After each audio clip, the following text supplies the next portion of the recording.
So if you're an educator right now, you're probably feeling this massive tug of war.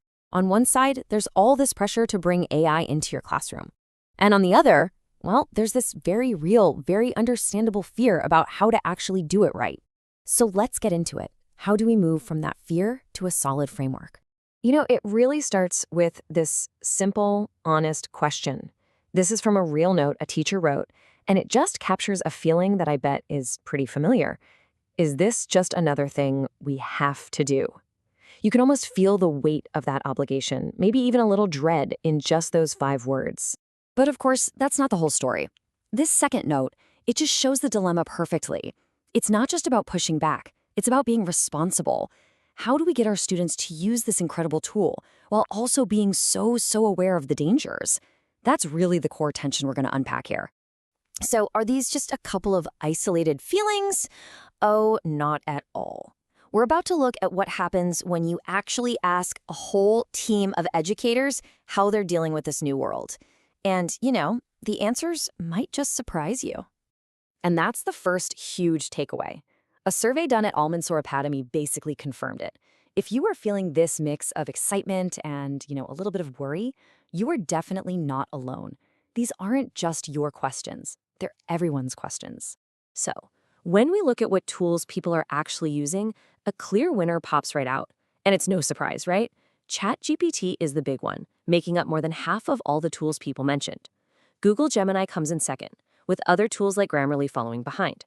This gives us a really clear snapshot of what the landscape looks like right now. And how often are folks using it? Okay, this is where it gets really interesting. A full 50%. Half the staff are already regular users. So think about that. While some are still asking, do we have to do this? Half of their colleagues are already weaving it into their daily work. This isn't some future thing. It's happening as we speak. Okay, so what are they using it for? Well, the top 3 are actually tied: lesson planning, making images, and just personal use. This tells you a lot. It shows that AI is quickly becoming that go-to assistant for the really time-consuming foundational tasks every teacher has to do. It's freeing them up to focus on other things. But here's the thing.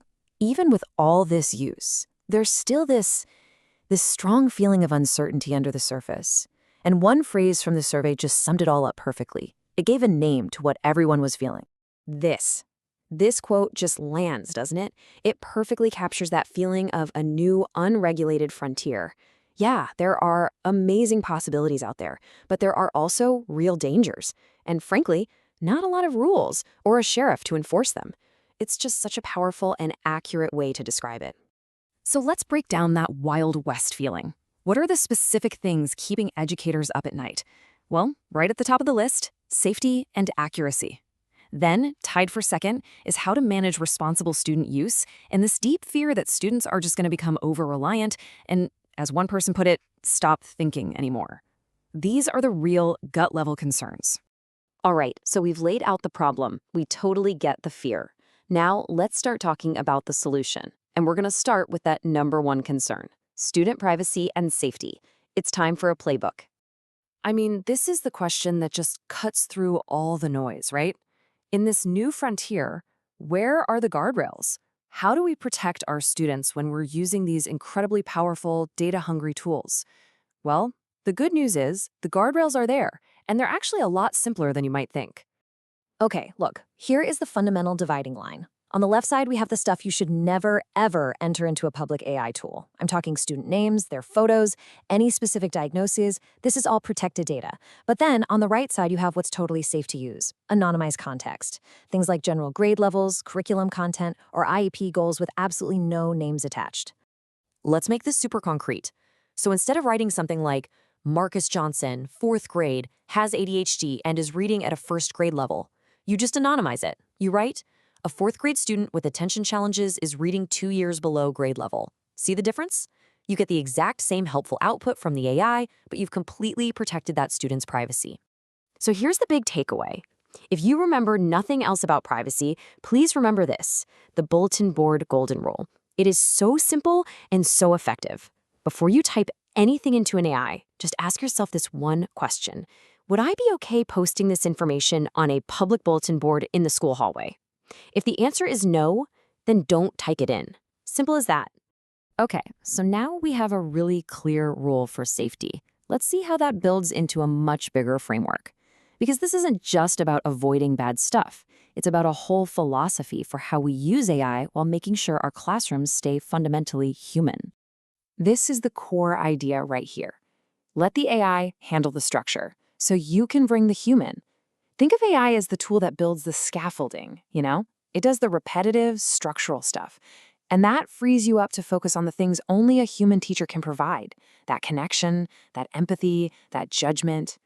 So what does this actually look like in practice? Well, here's a simple 3-step strategy. Step 1. Use AI for the first draft, for the brainstorming, for getting ideas on the page. Step 2. You have to explicitly teach your students to then take that output and revise it with their own unique voice and their own ideas. And step 3, you must always monitor and fact-check. AI can be confidently wrong, so that human oversight is absolutely essential. And what about our students? What do we need to be teaching them? We basically have to build a whole new kind of digital literacy around 3 key ideas. Number 1, protect your privacy above all else. Number 2, understand that AI is not neutral. It's got all the biases of the data it was trained on. And number 3, AI always requires a human to verify its work. We need to raise critical thinkers, not just passive users. And this really brings us back to what matters most.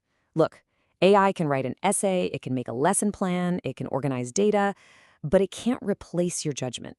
It can't replace your empathy, and it definitely cannot replace the genuine human relationships that are the absolute heart and soul of great teaching. That's our job, and it always will be.